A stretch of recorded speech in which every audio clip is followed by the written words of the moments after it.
அல்லேலூயா. 41ஆம் சங்கீதம் முதல் 3 வசனங்களை நாம் வாசித்து ஆண்டவர் அதிலிருந்து நமக்கு தருகிற ஆசீர்வாதங்களை நாம் சிந்திப்போம். சிறுமைப்பட்டவன் மேல் சிந்தை உள்ளவன் பாக்கியவான். தீங்கு நாளில் கர்த்தர் அவனை விடுவிப்பார். கர்த்தர் அவனை பாதுகாத்து அவனை உயிரோடே வைப்பார். பூமியில் அவன் பாக்கியவானாய் இருப்பான். அவன் சத்துருக்களின் இஷ்டத்திற்கு நீர் அவனை ஒப்புக்கொடீர். படுக்கையின் மேல் வியாதியாய் கிடக்கிற அவனை கர்த்தர் தாங்குவார். அவனுடைய வியாதியிலே அவன் படுக்கை முழுவதையும் மாற்றி போடுவீர். அல்லேலூயா. ஆண்டவர் இந்த 3 வசனங்களிலே நமக்கு அவர் தருகிற 3 ஆசீர்வாதங்கள். அவர் விடுவிப்பார், உயிரோடே வைப்பார், வியாதி படுக்கையை மாற்றி போடுவார். ஆமென் சொல்லுங்க பார்க்கலாம். விடுவிப்பார் அப்படின்னா அதில் ஒரு வார்த்தை இருக்கு, தீங்கு நாளில் ஆண்டவர் என்ன செய்வாராம்? விடுவிப்பார். சில மொழிபெயர்ப்புகள் ரொம்ப அழகான வார்த்தைகளை நமக்கு சொல்லுது. தொல்லைகள் வரும்போது கர்த்தர் அவனை மீட்பார் அப்படின்னு. ஏன்னா நமக்கு எல்லா நாளும் ஸ்மூத்தாக இருக்காது. வாழ்க்கையில் எல்லா நாளும் நம்ம நினச்ச மாதிரியே எல்லாம் நிச்சயாது நடக்கா. துன்பம் எப்போ வருது, தொல்லை எப்போ வருது, பிரச்சனை எப்போ வருது, வியாதி எப்போ வருது, தீங்கு எப்போ வருது, ஆபத்து எப்போ வருது, போராட்டம் எப்போ வருது, இது எதுவுமே நம்மளால் என்ன செய்ய முடியாது, சொல்லவே முடியாது. ஆனால் நமக்கு ஆண்டவர் ஒரு நல்ல நம்பிக்கையை தருகிறார். அது எப்போனாலும் வந்துட்டு போட்டும், அது எப்படினாலும் வந்துட்டு போட்டும், நமக்கு விடுதலை இருக்குது, நமக்கு மீட்பு இருக்குது. அவைகளுக்கு மத்தியில் ஆண்டவர் நமக்கு நல்ல பாதுகாப்பு என்ன செய்வார்? அவர் தருவார். அல்லேலூயா. துன்ப நாளில் ஆண்டவர் என்ன செய்கிறாராம்? விடுவிப்பார். தீங்கு நாள் இருக்கு பார்த்தீங்களா, அதுக்கு இன்னொரு பேர் என்னது? துன்ப நாள் அப்படின்றது. அப்படின்னா என்ன அர்த்தம்? மனசு வருத்தப்படுகிறபடி ஏதாவது ஒன்று நடக்குதுன்னு வச்சுக்கோங்களேன், அந்த நாட்களில் கர்த்தர் என்ன செய்கிறாராம்? விடுவிக்கிறார். ஆண்டவர் உங்களுக்குள்ள ஒரு புதிய நம்பிக்கையை தருவாரா? அல்லேலூயா. எகிப்தில் இஸ்ரவேல் ஜனங்கள் தங்கியிருந்த நாட்களில் ஆண் பிள்ளைகள் அவங்க உயிரோடு என்ன செய்யக்கூடாது, இருக்கக்கூடாது அப்படிங்கிற ஒரு பெரிய நடைமுறை காரியம். அது ஒரு தீங்கு நாள். அது எப்படிப்பட்ட நாட்கள்? அது தொல்லை நிறைந்த நாட்கள், அது துன்பம் நிறைந்த நாட்கள். ஆனால் கர்த்தர் அந்த நாளில் மோசையை விடுவித்தாரா? விடுவிக்கலையா? ஆண்டவர் விடுவித்தார்.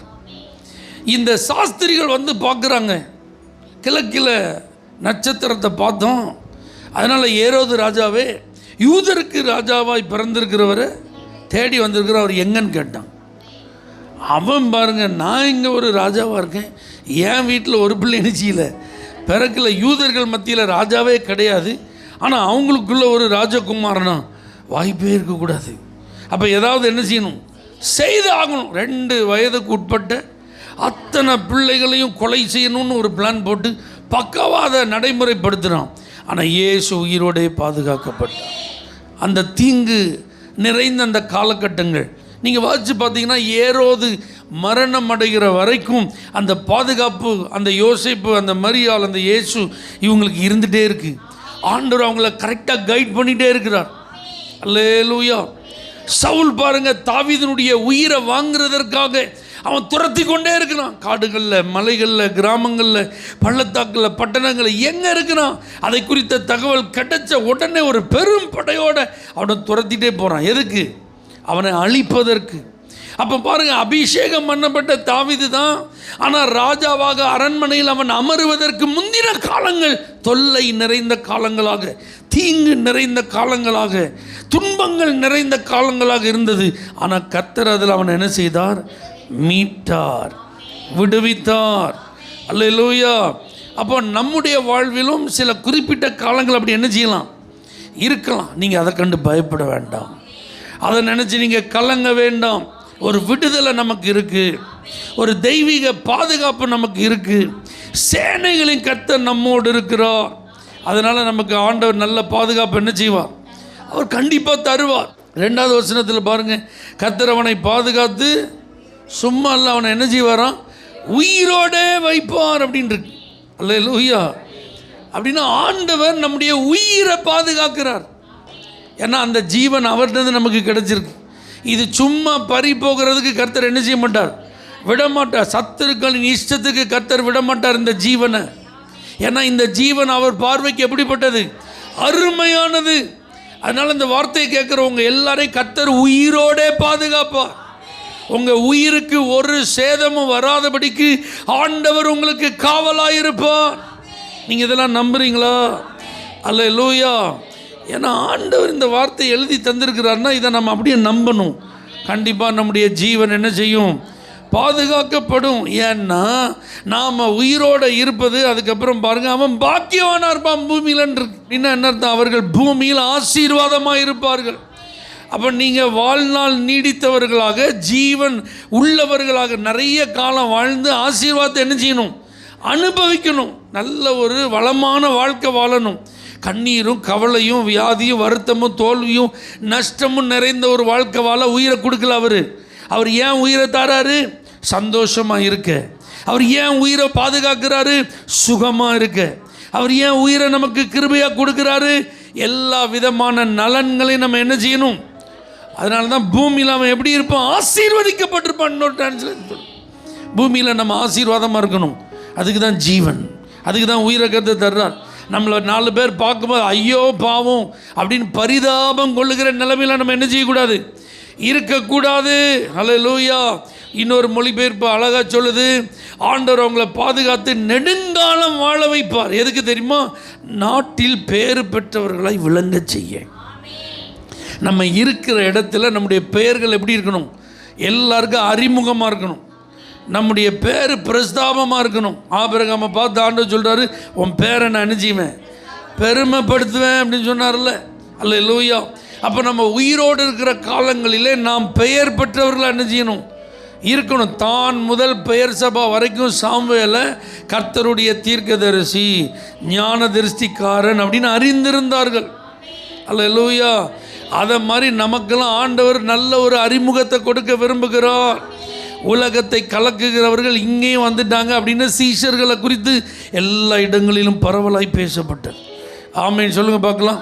அப்போ நம்ம உயிரோடு இருக்கிறோன்னா யாருக்கும் தெரியாமல் எங்கேயோ அடைபட்டவர்களா அல்லது ஒரு பரிதாபத்திற்குரியவர்களா ஏதோ சாதாரணமாக வாழ்ந்துட்டு போகிறதுக்காக அல்ல, பாக்கியவான்களாக இருக்க, ஆசீர்வதிக்கப்பட்டவர்களாக இருக்க, பெயர் பெற்றவர்களாக இருக்க.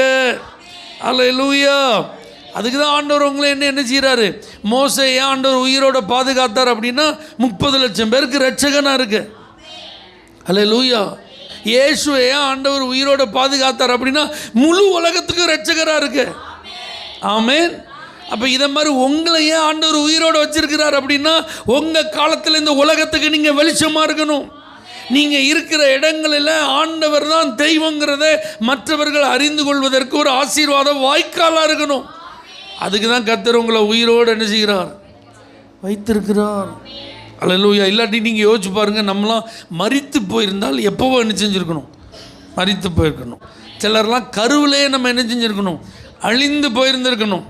அல்லது கருவிலேருந்து வெளிப்பட்டதுக்கு அப்புறம் சில குறிப்பிட்ட அந்த மாதங்களிலே நமக்கு வந்த பலவீனத்தில் நம்ம என்ன செஞ்சுருக்கணும், அழிந்து போய், அல்லது குழந்தை பருவத்தில் வளர்ந்து வரும்போது ஏற்பட்ட ஒரு பெரிய வியாதி அல்லது சந்தித்த ஆபத்திலே நம்ம அன்னைக்கு என்ன செஞ்சுருக்கணும், இந்த உலகத்தை விட்டு போயிருக்கணும். அல்லது இன்றைக்கி இந்த வார்த்தையை கேட்குறதுக்கு முன்னாடி நமக்கு கொரோனாங்கிற ஒரு பெரிய கொள்ளை நோய், ஒரு அச்சுறுத்தலாக உலகத்தையே கொத்தாக வாரிட்டு போயிருந்த காலகட்டத்தில் அது நம்மளை என்ன செஞ்சுருக்கணும், வாரிட்டு போய். நம்மளாம் அவ்வளோ ஸ்ட்ராங்கான ஆளா சொல்லுங்கள்? இல்லை, நம்ம பலவீனமான ஆட்கள் தான். ஆனாலும் கர்த்தர் உயிரோடு வச்சிருக்கிறார். ஏன் அப்படின்னா இன்னும் நம்மை அநேகருக்கு ஆசீர்வாதமாக பயன்படுத்தணும். நம்ம கொண்டு ஏதோ சில காரியத்தில் என்ன செய்யணும், ஆண்டவர் செய்யணும். நல்லா புரிஞ்சுக்கோங்க. அதில் ஒரு வார்த்தை இருக்குது, சத்துருக்களின் இஷ்டத்திற்கு நீர் அவனை, அப்படின்னா என்ன அர்த்தம், அவனை அழிக்க பகைவர்களை தேவன் அனுமதிக்க மாட்டார் அப்படின்றது. அப்போ நம்முடைய உயிரை வாங்குவதற்கு ஏதுவான எதற்கும் அல்லது யாருக்கும் ஆண்டவர் அனுமதி கொடுக்கிறதே இல்லைங்க. கண்டிப்பாக ஆண்டவர் அப்படி என்ன செய்ய மாட்டார். இன்னொரு இடத்துல சொல்லுது, பகைவரின் கைக்கு அவங்கள ஆண்டவர் ஒப்புவிக்க மாட்டார்.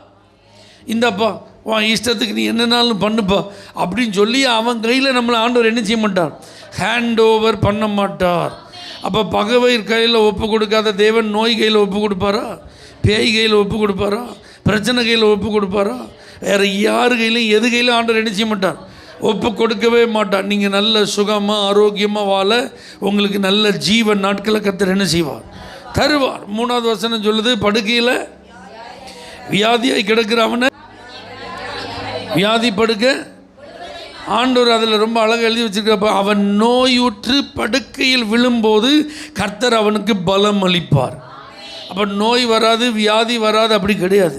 ஆனால் அப்படி படுக்கைன்னு ஒன்று வரும்போது ஆண்டவர் பலம் அளிப்பார், ஆண்டவர் நல்ல சுகம் கொடுப்பாராம். அவன் நோயுற்று படுக்கையில் இருக்கலாம், ஆனால் கர்த்தர் அவனை குணப்படுத்துவார். அல்லேலூயா. அப்போ படுக்கையில் விழுற மாதிரி இருந்தால் பலம் கொடுத்துருவார். ஒருவேளை படுக்கையில் இருந்தாலும் கர்த்தர் குணமாக்குவார். இந்த வார்த்தையை கேட்குற உங்கள் எல்லாருடைய வாழ்விலும் இந்த ஆசீர்வாதத்தை கர்த்தர் தருவாராக. நம் பலவீனப்பட்டு வியாதி படுக்கையில் விழுந்துருவனோன்னு நினைக்கிற ஒரு நிலையில் இருந்தால் கர்த்தர் உங்களுக்கு பலம் தந்து உங்கள் பலவீனத்தில் அவர் தம்முடைய பலத்தை பூரணமாய் விளங்க செய்து அவருடைய கிருபையினால் உங்களை தாங்குவார். ஒருவேளை வியாதி படுக்கையில் இருந்தாலும் கர்த்தர் உங்களை குணமாக்குவார். அல்லேலூயா. பாருங்க, இன்னொரு வார்த்தை அழகா சொல்லுது, படுக்கையில் அவர் நோயுற்று கிடக்கையில் ஆண்டவர் அவருக்கு துணை செய்வார். ஏன்னா வலியும் வேதனையும் நம்ம தான் என்ன செய்யணும், தாங்கணும். யாராவது பலவீனப்பட்டுட்டாங்கன்னா நம்ம அவங்களுக்காக பரிதாபப்படலாம். ஆனால் அவங்களுடைய சரீரத்தில் அவங்க அனுபவிக்கிற வேதனையை நம்ம என்ன செய்ய முடியாது, வாங்க முடியாது. ஆனால் பைபிள் சொல்லுது, அப்படிப்பட்டவங்களுக்கு கர்த்தர் துணை செய்வார். அல்லேலூயா. நோய் நீங்கி படுக்கை நின்று அவர் எழும்பும்படி செய்வார். முற்றிலும் அந்த வியாதியை நீங்கி அவங்கள மறுபடி நல்ல சுகத்தோடு ஆண்டவர் என்ன செய்வாராம், எழுப்புவார். அல்லேலூயா. அதனால் நம்ம வியாதி நோய் அப்படிங்கிறத குறித்து பயப்பட வேண்டாம். அப்படி ஏதாவது ஒரு பாதிப்பு, அதனுடைய தாக்கம் அப்படிங்கிறது நம்முடைய சரீரத்தில் இருந்த நம்பிக்கையை இழக்க வேண்டாம். ஆண்டவர் இன்றைக்கும் அற்புத சுகத்தை கொடுக்கிறார். இன்றைக்கும் தெய்வீக சுகம் நடந்துட்டு தான் இருக்குது. கல்வாரி சிலுவையில் ஆண்டவர் நமக்காக நம்முடைய நோய்களை குணமாக்க அவர் உடலெல்லாம் காயப்பட்டார். அந்த தழும்புகள் இன்றைக்கு நம்மை குணமாக்குகிறது. அல்லேலூயா. அவருடைய தழும்புகளாலே குணமானீர்கள். அப்படிதான். அப்போ ஆழ்ந்த விசுவாசிக்கிற அத்தனை பேருக்கு ஆண்டவர் என்ன தர்றாரு, சுகத்தை தருகிறார். தெய்வீக சுகம் இன்னைக்கு இருக்கு. அல்லேலூயா. அப்போ விடுவிப்பார், உயிரோட வைப்பார். வியாதி படுக்கை ஆண்டவர் என்ன செய்வார், மாற்றி நீக்கி போடுவார். அல்லேலூயா. இதெல்லாம் ஆண்டுடைய பிள்ளைகள் கிளைம் பண்ணணும், உரிமை பாராட்டணும். தீங்கு நாளில் ஆண்டவர் என்னைய கூடார மறைவில் என்ன செய்கிறாராம், மறைத்து வைக்கிறா. உன்னதமானுடைய செட்டையின் நிழல் எனக்கு எப்படி இருக்கு, மறைவாக இருக்கிறது. ஆமென். அவர் என்னை உயிரோடு என்ன செய்கிறாராம், என்ன வைக்கிறார்ன்னு இருக்கு. சவுல் பாருங்க, தாவீதினுடைய ஜீவனை எடுக்கிறதுக்கு அவன் எவ்வளவோ முயற்சி பண்ண. நிறைய பேர் அவனுக்கு ஸ்பையாக இருந்து தாவீது இங்கே தான் இருக்கான், நீங்கள் இப்போ வந்தால் பிடிச்சிக்கிடலாம் அப்படிலாம் சொன்னாங்க. ஒரு குறிப்பிட்ட நேரத்திலலாம் சவுலும் தாவீது ஒருத்தரை சந்திக்கிற மாதிரிலாம் வந்துட்டு, ஆனால் வேற ஒரு தகவல், நாட்டுக்கு எதிராக இன்னொரு யுத்தம் பண்ண வந்திருக்கான்னு கேட்டோன்னு அவன் போயிட்டான். அப்படிதானா? ஆனால் அதே சவுலை தாவீது கையில் கர்த்தர் எத்தனை தடவை கொடுத்தாரு, 2 தடவை ஒப்பு கொடுத்தார். ஆனால் தாவீதை ஒரு முறை கூட சவுல் கையில் ஆண்டவர் என்ன செய்யல, ஒப்பு கொடுக்கவே இல்லை. அல்லேலூயா. அப்போ இன்றைக்கும் ஆண்டவர் உயிரோடு என்ன செய்கிறார், தம்முடைய பிள்ளைகளை பாதுகாக்கிறார். உங்கள் எல்லாட்டையும் உங்களுடைய ஜீவன் பாதுகாக்கப்பட்டதை குறித்த சாட்சி ஏதாவது இருக்குன்னா நீங்களாம் எத்தனை சாட்சி சொல்லலாம். அல்லேலூயா. ஆண்டவர் மட்டும் எனக்கு உயிரை தரலன்னா என்றைக்கோ நான் என்ன செஞ்சுருப்பேன். ஆமாம், என்னை எல்லோரும் மறந்துருப்பாங்க. அந்த கல்லறையிலலாம் புல் என்ன செஞ்சுருக்கும், முளைச்சிருக்கும். நினச்சி கூட என்ன செய்ய மாட்டாங்க, நினைவு நாள் வருதான்னு கூட ஞாபகத்தில் அவங்களுக்கு என்ன செய்யாது, இல்லாமல் போயிருக்கும். அப்படிலாம் நமக்கு சொல்கிறதுக்கு சாட்சி இருக்குது. ஆனால் கர்த்தர் இன்றைக்கும் நம்முடைய ஜீவன் அவருடைய பார்வைக்கு அருமையாக இருக்கிறபடினால நம்மளை எப்படி வச்சிருக்கிறார், உயிரோடே வைத்திருக்கிறார். அதோடு கூட இந்த வாழ்க்கையில் வியாதி படுக்க அப்படின்னு ஒன்று வந்தால் பயப்படாதீங்க, கர்த்தர் துணை செய்வார். படுக்கையில் விழாதபடி பலம் அளிப்பார். விழுந்தாலும் விழுந்தவங்களை மறுபடி நோயை நீக்கி எழும்ப செய்வார். ஒரு தேவ மனிதர், அவர் மும்பையில் கர்த்தருடைய ஊழியத்தை செய்கிறார். அவருக்கு வயது நல்ல ஒரு முதிர்ந்த வயது இருக்கும். ஒரு பயங்கரமான விபத்தில் அவருக்கு இந்த இடுப்பில் பயங்கரமான சேதம், எலும்பெல்லாம் நொறுங்கிட்டான். இந்த கால் முழுவதும் எலும்பெல்லாம் சுக்குநூறாக நொறுங்கிட்டான். டாக்டர் சொன்னாங்களாம், உங்களால் நிற்கவே முடியாது. நீங்கள் காலை மடக்கவே கூடாது. நீங்கள் படியெலாம் என்ன செய்யக்கூடாது, ஏறவே முடியாது. அப்படி தான் சொன்னாங்க. ஆனால் அவர் சொல்கிறார் ஒரே மாதம்தான். அல்லேலூயா. அவர் சொல்கிறார் முழங்கால் பட்டிட்டு இன்றைக்கி நான் ஜெபம் பண்ணுறேன். எல்லாருக்கும் முன்பாக அவர் ஒரு குறிப்புக்கு முழங்கால நின்னே ஜெபம் பண்ணார். அல்லேலூயா. என்ன சூழ்நிலை இருந்தது? அந்த வியாதி படுக்கையில் அவரால் இனிமேல் என்ன செய்ய முடியாது, எழும்பவே முடியாது. காலை நீட்டினா தான் மடக்கவே முடியாது. ரொம்ப நேரம் என்ன செய்ய முடியாது, நிற்கவே முடியாது. ரொம்ப நேரம் உட்காரவே முடியாது. ஆனால் கர்த்தருடைய கிருபை, சுகமளிக்கும் வல்லமை, அப்படி வியாதி படுக்கையில் விழுந்த அவரை சுகமாக்கியது, அவரை மறுபடி எழுப்பி இருக்கிறது. எவ்வளோ நீண்ட தூரம் பிரயாணம் பண்ணி வந்திருக்கிறார் பாருங்கள். எவ்வளோ தூரம் நின்று ஊழியம் செய்கிற, இரவு நேரத்தில் விழித்திருந்து ஜெபிக்க ஆண்டவர் அவருக்கு இன்னும் கிருபை தருகிறார். முழங்கால நின்று ஜெபிக்க கர்த்தர் பலன் கொடுக்கிறார். அப்போ நம்ம ஆராதிக்கிற தேவன் இன்றைக்கு எப்படி தான் இருக்கிறார், உயிரோடு தான் இருக்கிறாரு. விசுவாசிக்கிறீங்களா? அப்போ நீங்கள் விடுவிக்கப்பட, நீங்கள் உயிரோடு பாதுகாக்கப்பட, வியாதி படுக்கலாம் வராதபடி பலத்தை பெற்றுக்கொள்ள, ஒருவேளை வந்தாலும் அதிலேருந்து விடுபடணும்னா ஒரே ஒரு காரியம்தான். ஆமென் சொல்லுங்கள். அந்த முதல் வசனம் எப்படி ஆரம்பிக்கு? சிறுமைப்பட்டவன் மேலே சிந்தை உள்ளவன் பாக்கியவான். அவ்வளோதான். அல்லேலூயா. உங்களுக்கு புரிகிற மாதிரி சில வார்த்தைகள் மொழிபெயர்ப்பில் இருக்குது, அதை சொல்கிறேன் பாருங்கள். ஏழைகள் வெற்றி பெற உதவி செய்யும் ஒருவன், அவன்தான் சிறுமைப்பட்டவன் மேல் சிந்தை உள்ளவன். அல்லேலூயா. இன்னொரு வார்த்தை சொல்லுது, எளியோரின் நலனில் அக்கறை கொள்பவர். அல்லேலூயா. அப்போ நம்ம கண்காண யாராவது ஒருத்தர் கஷ்டப்படுறாங்கன்னா அவங்களுக்கு என்னால் என்ன செய்ய முடியும் அப்படின்னு மற்றவர்களுடைய நலனில் கரிசனை உள்ளவர்களாக நீங்கள் செயல்பட்டாலே போதும். நீங்கள் ரொம்ப நாள் இருக்கணும்னு கர்த்தர் பூமியில் வச்சுருவார். நீங்கள் விடுதலையோடு இருக்கணும்னு கர்த்தர் வச்சுருவார். நீங்கள் உயிரோடு இருக்கணும்னு கர்த்தர் வச்சுருவார். தொற்கால் பாருங்கள், இருந்த காலத்தில் என்ன செஞ்சாங்க? ஏழைகளுக்கு, திக்கற்றவர்களுக்கு, விதவைகளுக்கு நிறைய நற்கிரியைகள் செஞ்சாங்க. நிறைய ட்ரெஸ்ஸு ஸ்டிச் பண்ணி கொடுத்தாங்க. ஆனால் ஒரு நாள் அந்த அம்மா செத்து போயிட்டாங்க. அப்படி தானே?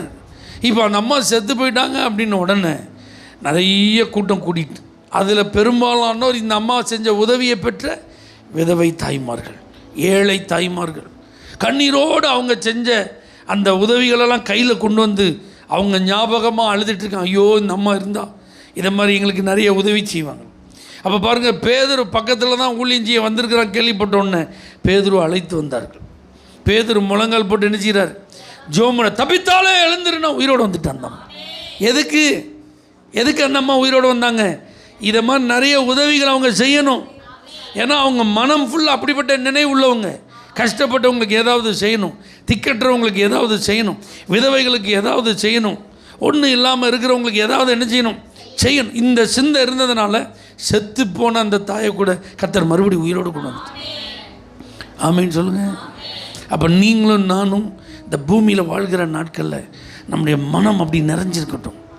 ஏதாவது இன்றைக்கி யாருக்காவது நான் செய்யலாமா? உதவி தேவைப்படுற யாருக்காவது நான் உதவியாக இருக்கலாமா? தகுதி உள்ள நபருக்கு நான் ஏதாவது ஒரு நற்கிரியை செய்து ஆண்டவருக்காக, அப்படி நாம மகிமைக்காக நான் செயல்படலாமா? இதே நம்ம மைண்டில் என்ன செய்யட்டும் இருக்கட்டும். மற்றவர்களுடைய நலனில், ஏழைகளின் நலனில் அவர்கள் மேலே எழும்பி வர, அவர்கள் ஆசீர்வாதமாக இருக்க, அவர்கள் வெற்றி அடைய என்னால் என்ன செய்ய முடியும்? இப்படிப்பட்ட நற்கிரியைகளை நீங்கள் செய்கிற ஒரு ஆளாக இருந்தால் உங்களுக்கு ஆபத்துன்னா உடனே கர்த்தர் வருவார். உங்கள் உயிருக்கு ஒரு ஆபத்துனா உடனே கர்த்தர் வருவார். உங்கள் உடம்புல ஒரு வியாதினா உடனே கர்த்தர் வருவார். அல்லேலூயா. இதெல்லாம் ப்ராக்டிக்கலுங்க, இதெல்லாம் நடைமுறை. ஆகவே இந்த வசனத்தின்படி வாழ நம்மை அர்ப்பணிப்போம்.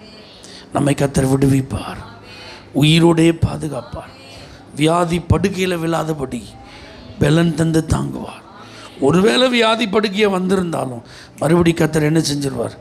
நம்மளை சுகமாக்கிடுவார். எல்லாரும் கண்களை மூடி ஆண்டவரை சொல்லுங்கள், ஆண்டவரே, சிறுமைப்பட்டவர்கள் மேலே சிந்தை உள்ளவர்களாக இருக்க எங்களுக்கு கிருபை தான். கஷ்டப்படுறவங்க, ஏழைகள், எளியவர்கள், திக்கற்றவர்கள், விதவைகள், இவங்களெல்லாம் நாங்கள் நேசிக்கணும், அவங்களெல்லாம் நாங்கள் விசாரிக்கணும், அவங்களுக்கெல்லாம் நாங்கள் உதவி செய்யணும். எங்களாலான நற்கிரியைகளை நாங்கள் செய்யணும்ப்பா. அப்படிப்பட்ட காரியங்களெல்லாம் செய்வதற்கு எங்களை அர்ப்பணிக்கிறோம். இயேசுவின் நாமத்தில் பிதாவே, ஆமென். For prayer contact, Pastor J. Kumar, El Shaddai Ministries, 9500252586, Surandai.